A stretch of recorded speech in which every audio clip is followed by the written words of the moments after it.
It is 1 o'clock, and I would like to call this meeting of the Douglas County Planning Commission to order.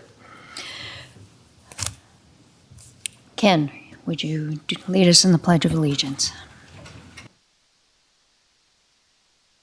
To the flag of the United States of America, and to the republic for which it stands, one nation, under God, indivisible, with liberty and justice for all.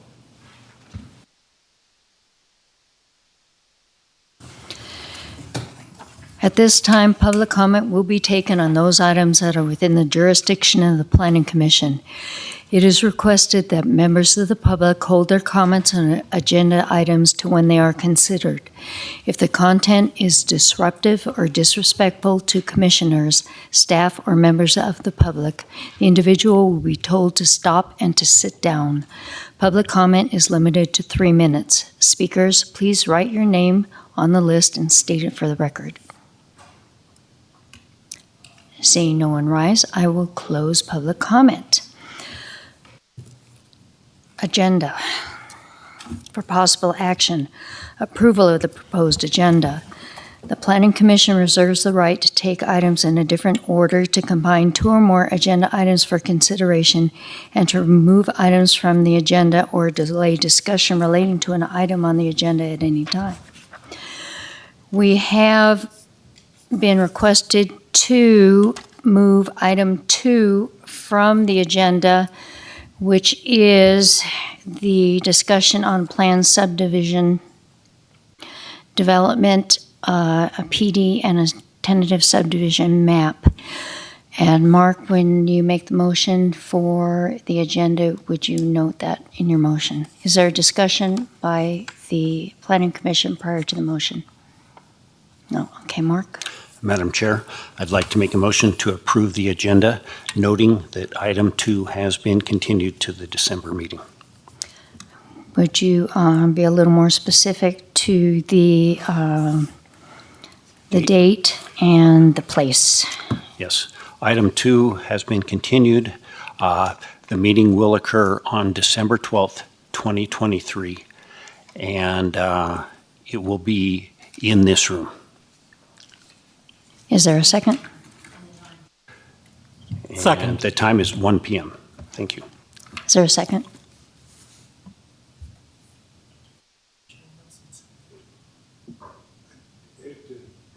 Second. Okay, we have a motion by Mark and a second by David. Is there any discussion? All those in favor? Aye. Aye. Motion passes. Bryce is absent. And now minutes. Are there any corrections? No discussion.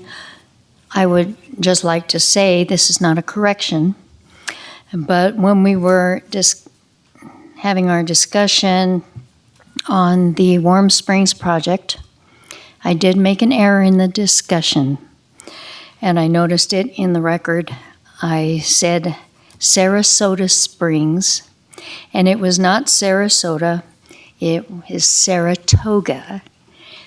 The clerk caught it, I didn't, and I apologize to the residents of Saratoga Springs. Do we have a motion? Madam Chair, I move that we approve the minutes of the last meeting. Is there a second? Second. We have a motion by Mark, second by Ken. All those in favor? Aye. Motion passes. Bryce is absent. We'll move to public hearings for possible action, discussion on development applications, DP 23-0161, a request for a special use permit to expand an existing daycare center, DP 23-0162, a request for a major variance to reduce the required number of parking spaces from 23 to 18, and DP 23-0160, a request for a major design review to construct a 2,560 square foot building. The subject property is 927 Mitch Drive, which is located in the SFR 1/2 zoning district in the Gardnerville Ranchos Community Plan. APN 1220-15-210-044. The applicant/owner is Timber House LLC, DBA Under the Magic Pine Tree, Christine and Michael McNally. Thank you, Madam Chair. For the record, Lucille Rayo, Senior Planner. I'm just going to make a few comments about the request before I turn it over to Kate Cunningham, representing the owners of Under the Magic Pine Tree. As stated in the staff report, the daycare center has been in operation since the 1970s. Although staff was unable to find Planning Commission approval for the special use permit, the applicant has provided documentation that the use was permitted by the court in 1976. Since that time, the business has changed hands and has been operational. In order for the existing owners to expand, they are required to come before the Planning Commission for approval, along with the request for a variance to the parking. With regards to the variance request for the parking, the existing parking does not meet code, and the expansion and redesign of the site will increase the parking capacity. The applicant has also provided a parking agreement between the neighboring parcel owned by Fish and the owners of Under the Magic Pine Tree. The proposed new structure will increase the capacity of students from 48 to 84, and it will require additional employees.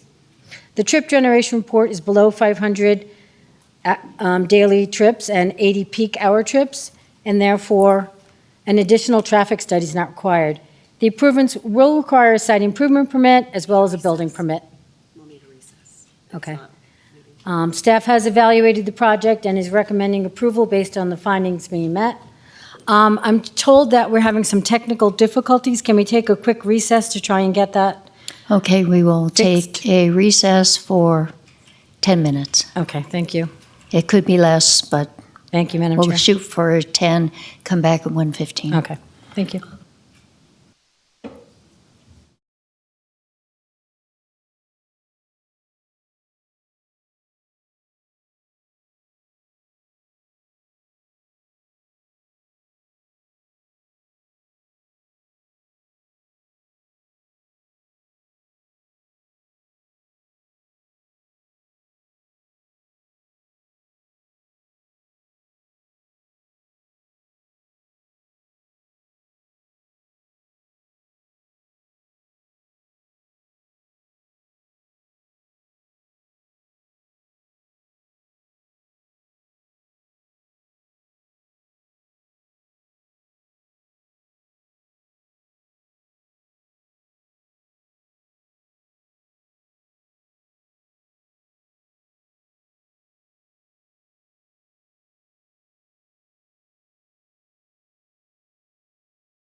From R.O. Anderson, and she's the representative for the owners for Under the Magic Pine Tree.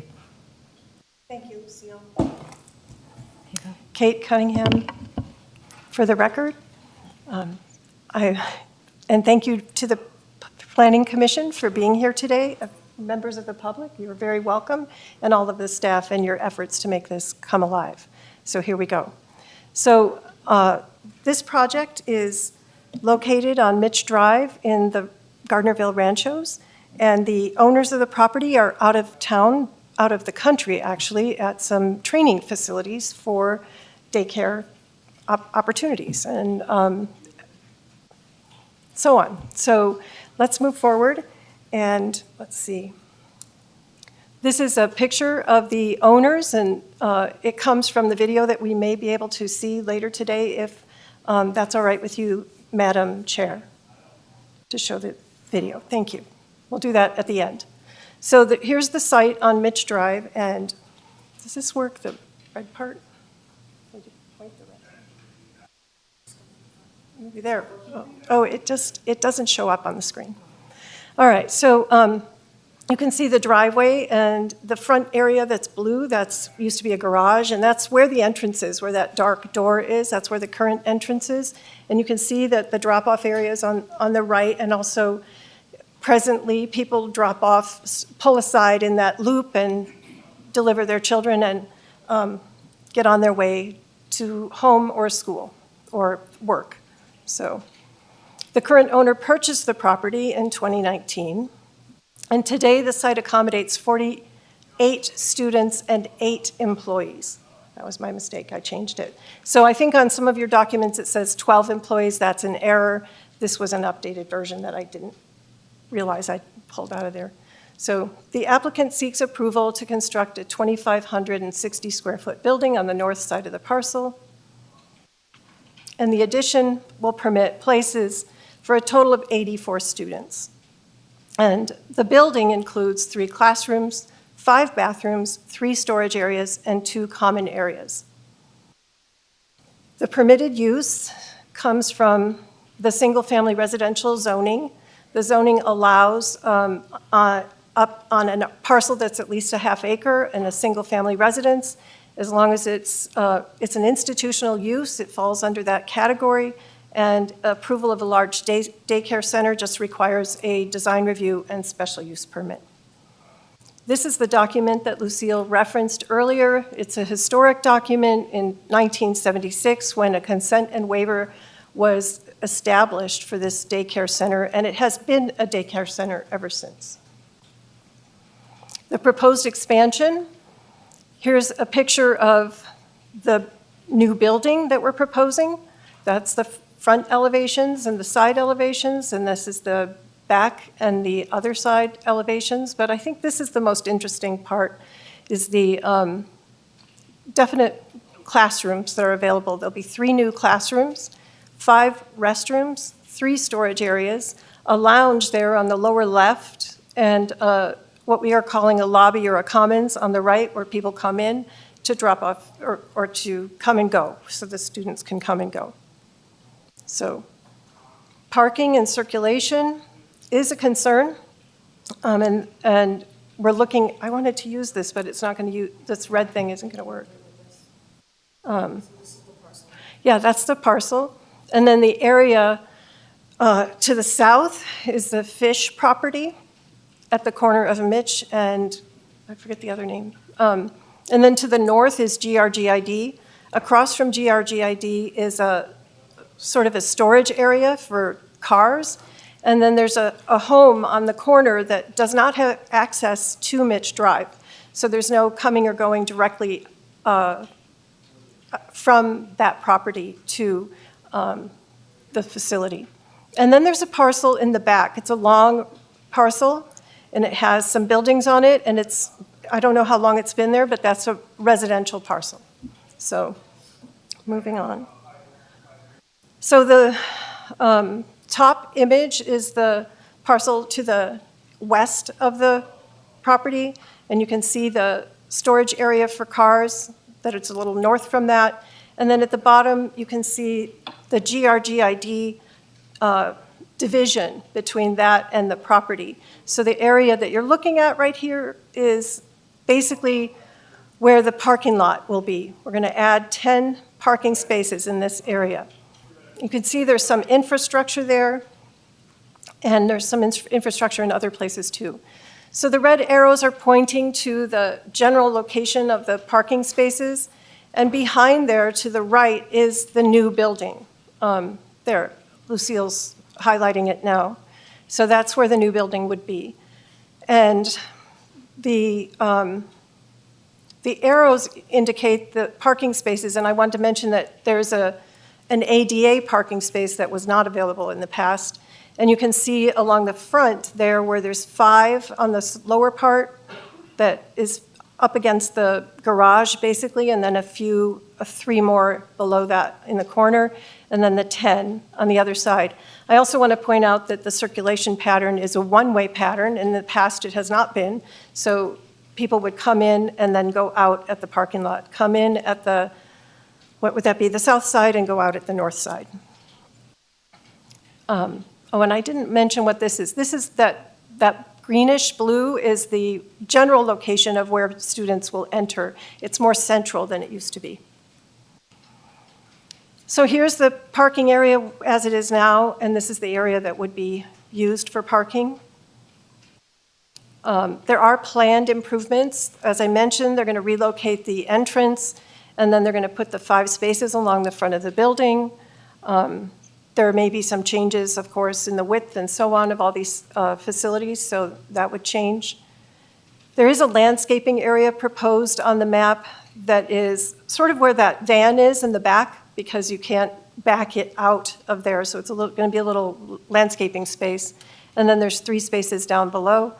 In that other picture, you can see the back of the Fish property at the bottom, and that's a place where traditionally staff have parked up against that fence, either on either side of it. So here's the one-way drive aisle once again. Maybe it's a little easier to see. And there is a demand for these services.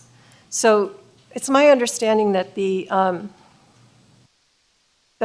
facility receives calls on a regular basis, emergency calls, asking is there a space for their infant or their preschooler?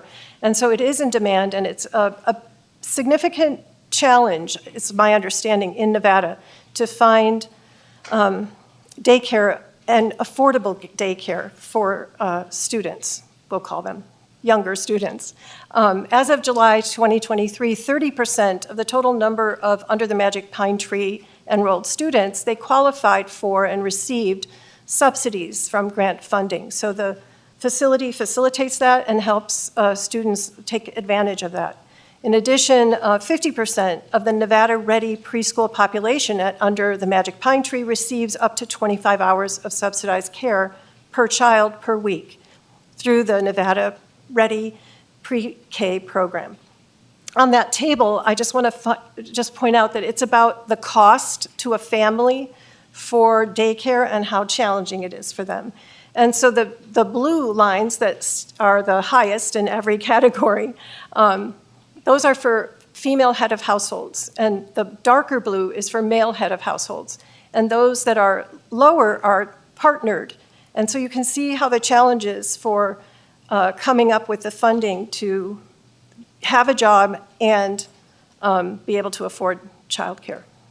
So basically, this information is something I've just read to you, so I'm going to pass over that. Community benefits. So when I was looking at the master plan to see how this project fit in with the 2020 master plan, I found one place that brought up daycare, and it's hard to see, but I'll read it to you. I think I might read it to you from my notes, because it's hard for me to see. It says, support local employees through efforts to make housing, daycare, and other needs more accessible and affordable. And next to that, it's given a priority of 3-5. And that priority is based on a time frame. So there's an option to have it say 1 to 3 years, or 3 to 5 years, or 5 to 10 years. And this is a goal that has been established in 2020 for something to be accomplished in the next 3 to 5 years. And guess what? It's 2023. So here's a chance to move forward with that kind of support. So the request for parking variance is, there's quite a few constraints on this property. We can move the daycare facility features around. We have a potential, we're proposing a potential new building on that north corner, basically northeast corner of the property. And then you recall where the parking will go. So notice right now there are just a few spaces that you can see there at the bottom of that aerial image. There's a few spaces. So the county requires 23 spaces under 2 different categories, and we are proposing 18 spaces. Presently, the employees tend to park along the south side of the property, as I just pointed out, and drop-offs park in front of the garage or within the loop. And a few employees have parked in the lot on the Fish property, which Fish has condoned. So We have, again, I'm just pointing out some of the landscaping areas, how it complies with some of the requirements, but employees will generally use the new parking lot because they will have the longest walk. And then the drop-off and pickup will primarily use the 8 spaces at the front of the building with some possible spaces left over. Cars will enter from the south again and exit to the north. So I made some tables that I wanted to provide for you. I just want to say that there's a couple details in it that I'll have to take apart to help you understand it, but there's a real lot of flow that goes on with this. You know, there's kids that, somebody comes and opens it up at 6:15. 6:30, students start getting dropped off. And you never know like exactly how many are going to come when until you've established, you know, the flow of that year or that, you know, number of students and what their needs are. So it is a little bit fluid. So together, I'm hoping that these tables, there's one for employees and one for students, and there's 2 of them, one for what's happening now and what's proposed for the future. So let's take a look. So these tables, the one on the left with the light green lines, has generally 15-minute increments, at least until 10 o'clock, and then it starts again to have 15-minute increments at 3 o'clock. So most of the entrances are done by 9:45, and at 11:30, at least at this time, this year, there are 2 students who come in the morning and then they go to kindergarten in the afternoon, and that's facilitated by under the Magic Pine Tree. So that happens, and so they're kind of off the map early. So there's these kinds of things that could happen again in the future. There could be more than 2, there could be less than 2. It's very fluid. But you can see how many people are arriving, and they're not all arriving at the same time, and how they have staff that builds up to manage that as it goes along. And then it draws down in a similar way. And then the employee breaks are considered here as part of the staff's schedule, and then what the staff is doing in the morning and then in the afternoon. The next slide, it shows the same idea, the same increments, but a little heavier arrivals and departures. So there is a kind of peak potential between, say, 4:15 and 4:45. So during that period, there's going to be quite a few. And all of that would be managed by how many employees come and go at what time. So we can't say exactly that this would be that plan, but it's something that can be corrected and changed as needed. So this request for a 22% reduction in parking, just keep in mind, please, that the staffing varies by the time of day, but the facility opens at 6:30, closes at 5:30. Staffing ramps up between 8 and 9. It comes down, starts going down at 3:15. Drop-off and delivery of students outside these windows are somewhat minimal. Part-time employees generally tend to assist during peak hours, and then they come last and they leave earlier. Part-time employees tend to arrive and depart outside of peak hours. And students that depart at 11:30 are taken by bus to kindergarten, so they are not part of the afternoon facilities. So activities, I'm sorry. And I just wanted to comment at the end and say, there are families in our valley for whom this opportunity could make a difference.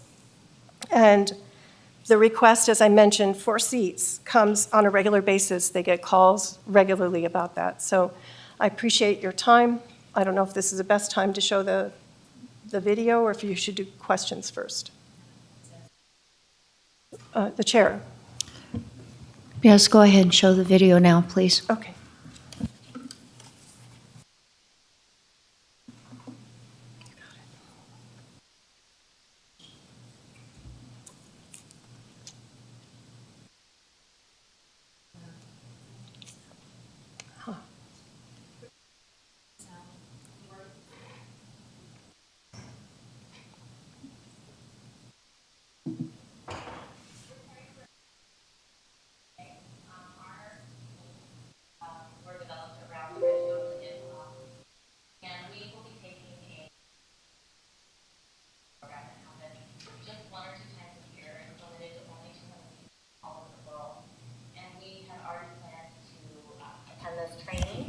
that we could just further the quality and development of our schools. Our schools were developed around the Reggio Emilia philosophy.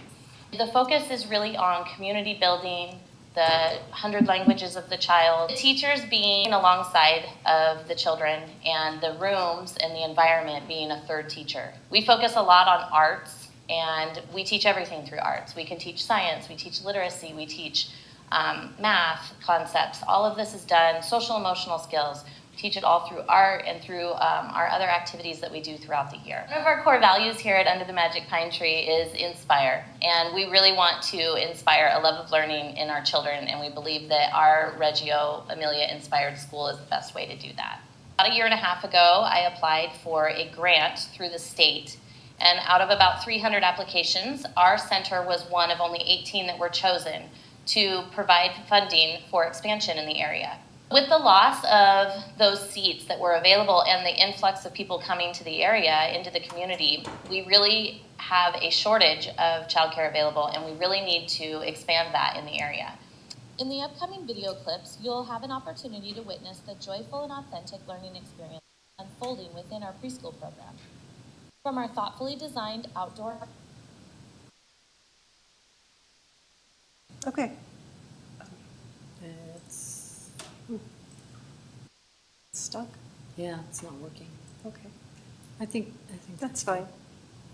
Just for the record, all students have media releases on file at the facility.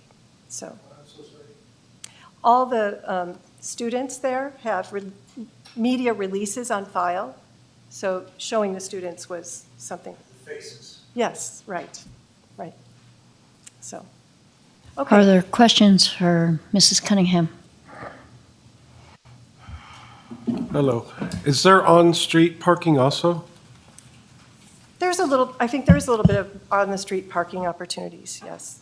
There's that front area that, across the street, there's no entrance to that home, so, on that street. Yes, I was wondering if you can tell us how many people were notified and if there were any responses from the notified people. For the record, Lucille Rayo. I don't have the number of homes that were notified. I'd have to give me a couple of minutes to look that up. I did receive a couple of phone calls from neighbors just asking questions. I did not receive any correspondence. They just wanted to know what was going on. And that was basically it, just explaining the project to them. Thank you. Other questions? Paul? Lucille, if we grant the special use permit and circumstances changed, when I was driving out there this morning, the properties that back up and are in front of the daycare center are accurately depicted, and their fences, garages, and really not a lot of windows, not a lot of activity, not a lot of yards, et cetera.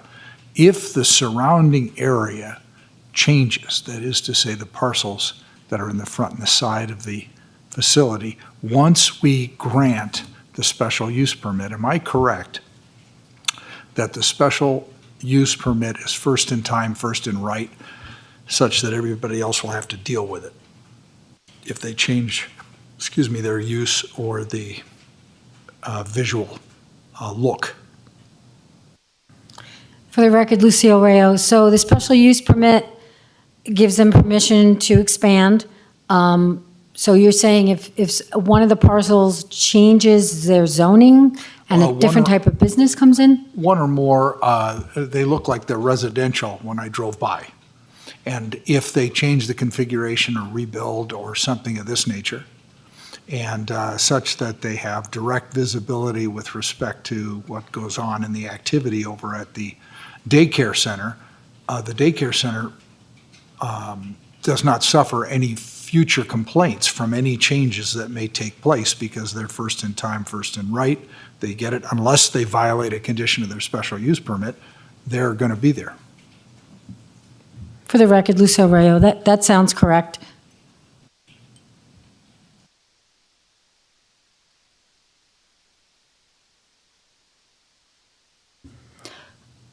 Paul, 31 people were notified. David? There were 35 people were notified. Just for your information. I have a question. I did not look, I confess, on the zoning map to see what the area around was zoned. Is it all SFR or is some, Behind it, SFR, I think, it's definitely residential. Across the street, it's residential, but to the north and south, it's public facility. GRGID to the north and Fish to the south. thank you. Other questions? If there aren't, I would like to open this up for public comment.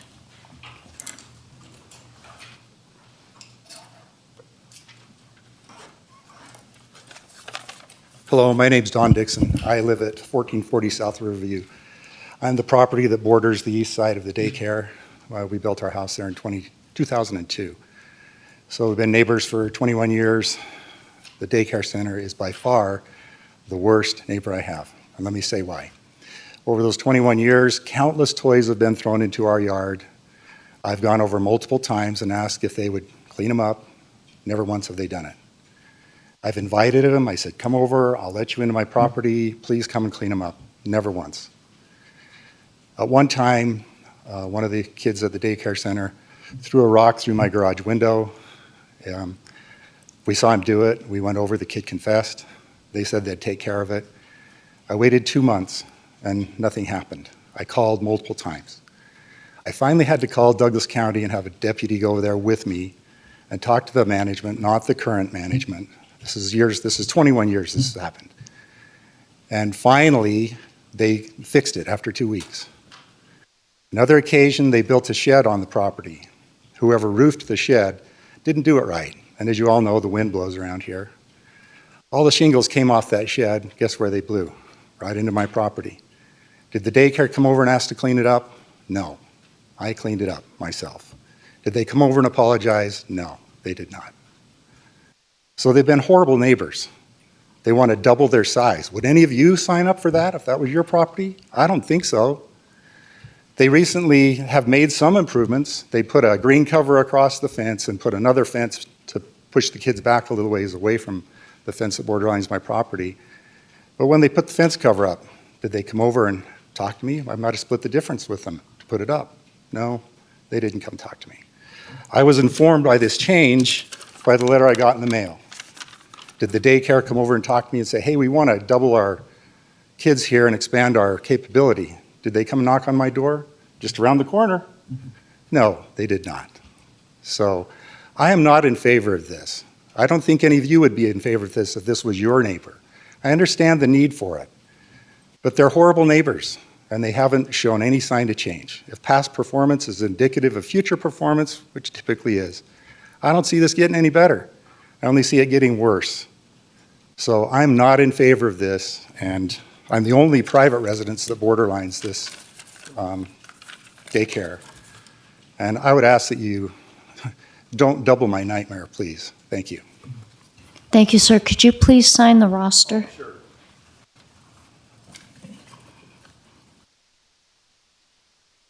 And was the shed built under the current management? I don't think so. The current management's only been there since 2019. They're fairly new, and I think they're the ones who actually made some improvements. But still, communication has been horrible for 21 years. Never have they come and knocked on my door. The pastor and I have a great relationship. You know, my mom passed away a few years ago, and I had some furniture, and they do a lot of fish stuff over there. I said, hey, if there's anyone in the community that could use this, so they wrote it down, and I've taken that furniture and put it in good homes in the community through working with them. I'd love to work with the daycare center and have a better relationship. But so far, I'm not thrilled about what's happened in 21 years. Okay, Thanks. thank you, sir. Is there anyone else for public comment?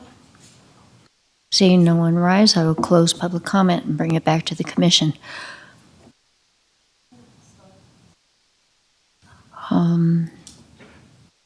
Sure. Go ahead.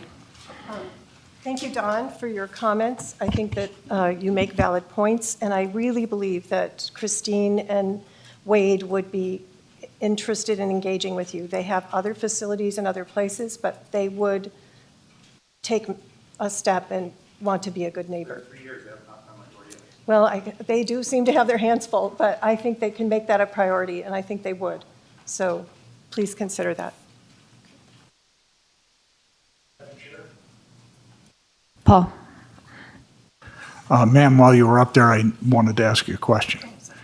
Would the owners, and you as the agent, be amenable to a condition that toys and other materials remain on the property?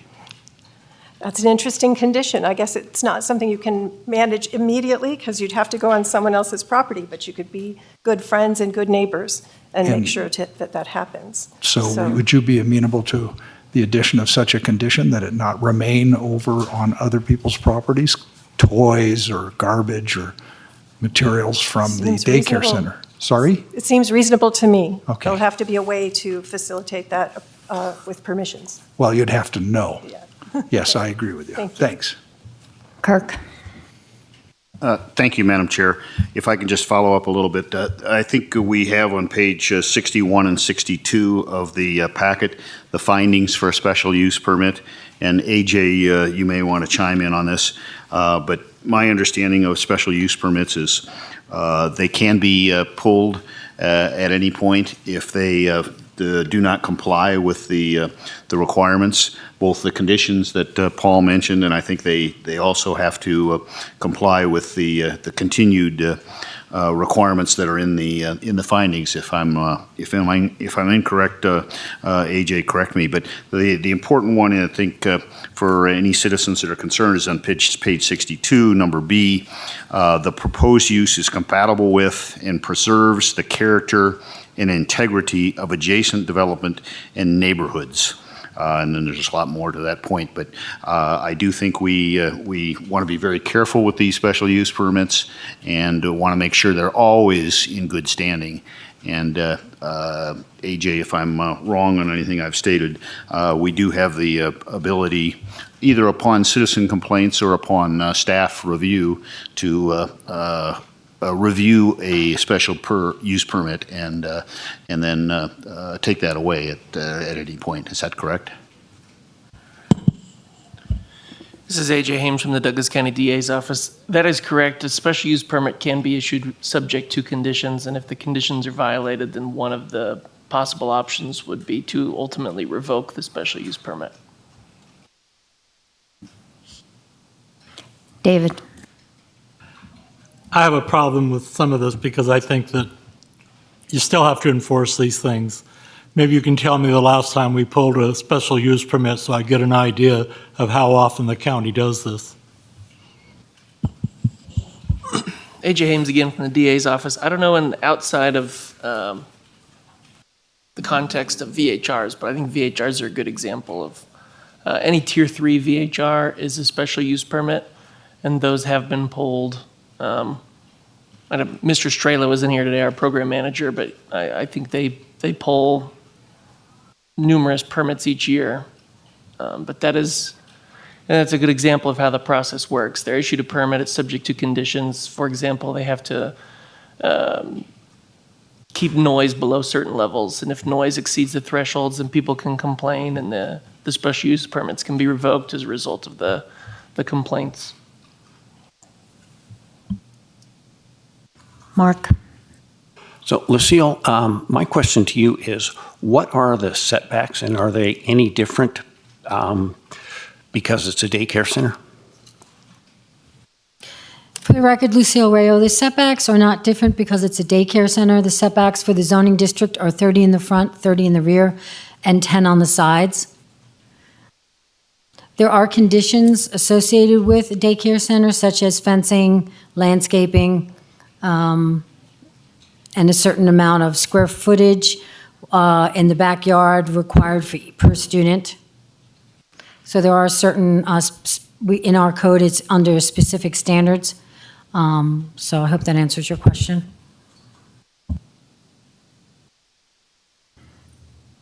I think we can also emphasize to the neighbors that if they have complaints, to let the county know immediately so they can review what's going on, and then it goes on the record for the special use permit.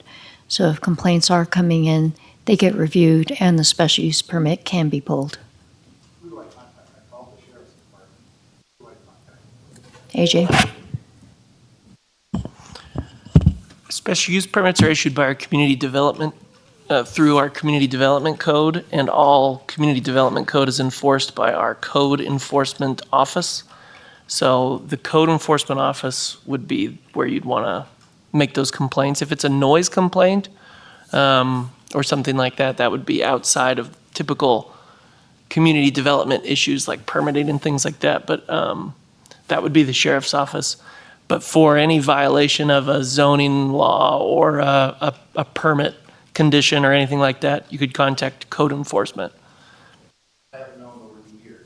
I mean, I've gone to the source, but as I stated, it didn't help. You've been heard now. Are there any other questions? Nope. Nothing? Then do we have a motion?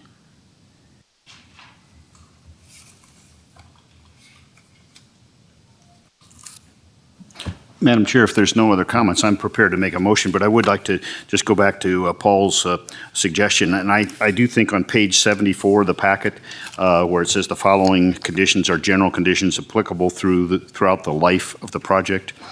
We have one on engineering, then we have several on planning. I would, and correct me if I'm wrong, Lucille or AJ, number 14 on the planning would be comply with all conditions of the special use permit letter of approval. And I would assume that's kind of a standard letter of approval, but I think staff would obviously take note of the concerns raised at the Planning Commission level, and if you need to put in a sentence or two about the use of the facilities not disturbing the neighbors with trash or other things that would be disruptive, that could be done in a permit, special use permit letter of approval. For the record, Lucille Rayo, yes, we could develop a condition to add to that if you'd like to put it in staff's hands. Sure. Would that be satisfactory, Commissioner Bruno? Yes, that is satisfactory. Some language to the extent of including but not limited to.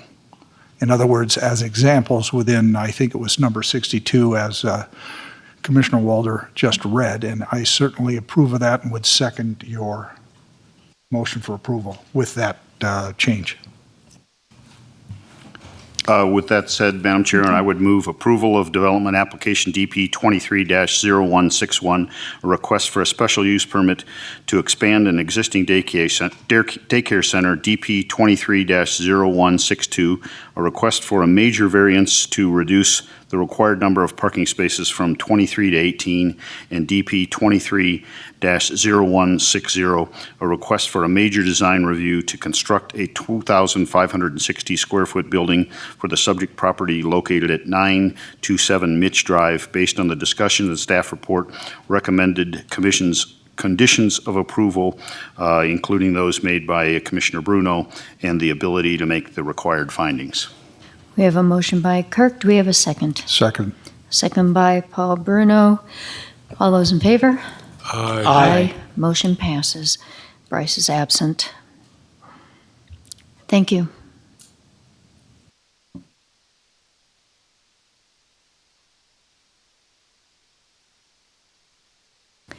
And I would like to note again for the record that item 2 has been moved to December 2nd at 1 o'clock or thereabouts.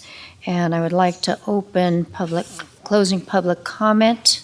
All those who would like to speak, please come to the microphone, write your name on the roster, and you would have 3 minutes. Speak your name for the record.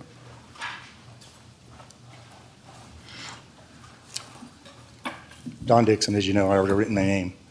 I came to this commission hoping you'd protect my rights and my property, and you've let me down. Is this what it's like? I'm the only private residence living there, not in favor of this. If any of you were living in my home and had faced these same things, you would not want it on your residence, on your property. And yet you all sit here and look me in the eye and say, yep, we're going to go ahead and do this. We don't care that you're the neighbor that's been dumped on, literally, for 21 years. I think you're failing me as a citizen. I'm sorry, but I give you a grade of an F today.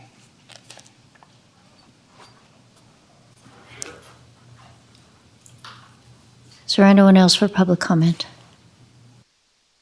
Seeing none, I will close public comment and bring it back to the commission. Paul? Thank you, Madam Chair.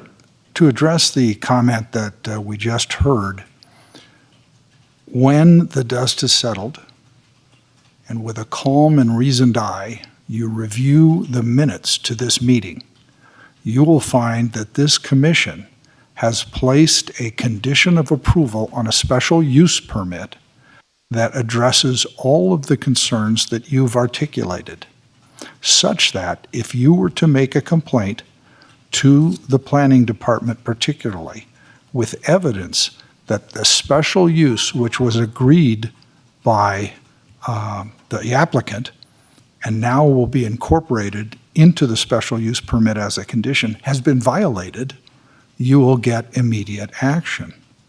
That is a very strict and focused accommodation that we have made for all neighbors surrounding this development that may be affected by this special use permit. Thank you for clarifying this. Any other comments from the commission? And thank you for coming and speaking. I would also like to make a comment for the planning commissioners. On December 12th, it is more than likely that we will have VHRs coming back to us. It will be regarding whether or not to restrict VHRs north of Cave Rock. And in preparation for that, if it comes to the Planning Commission, I would like to encourage planning commissioners as individuals to take the time to go up to Lake Tahoe and explore that area north of Cave Rock, the individual neighborhoods, to go through them, drive through them. Keep a note of who you speak to if you go up into that area, because you need to disclose that at the meeting. And if you talk to staff or any other individuals regarding those areas, to please, again, keep a note of that so you can disclose it at the meeting. But it's important that you educate yourselves. Thank you very much. Thank you, everyone, for being in attendance. And I will adjourn this meeting at 2:05 p.m. And happy Thanksgiving.